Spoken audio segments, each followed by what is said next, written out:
ओम विघ्नेश्वराय वरदाय सुरप्रियाय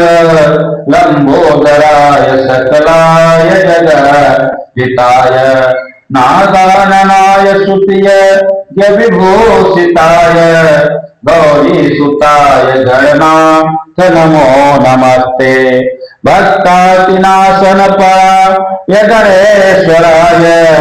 सर्वेश्वराय शुभदाय सुरेश्वराय विद्याधराय विकटाय च वामनाय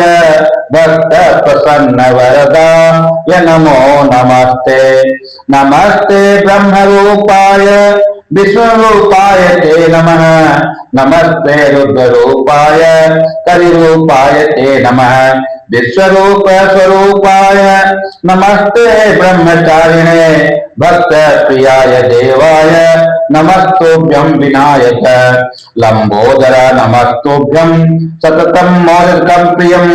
निर्विघ्नं कुरु मे देव सर्वकार्येषु सर्वदा त्वं विघ्न शत्रु दलने इति सुंदरेति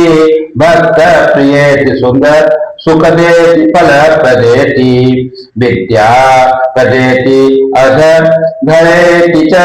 श्रेष्ठवन्ते तेभ्यो गणेश वरदो भव नित्यमेव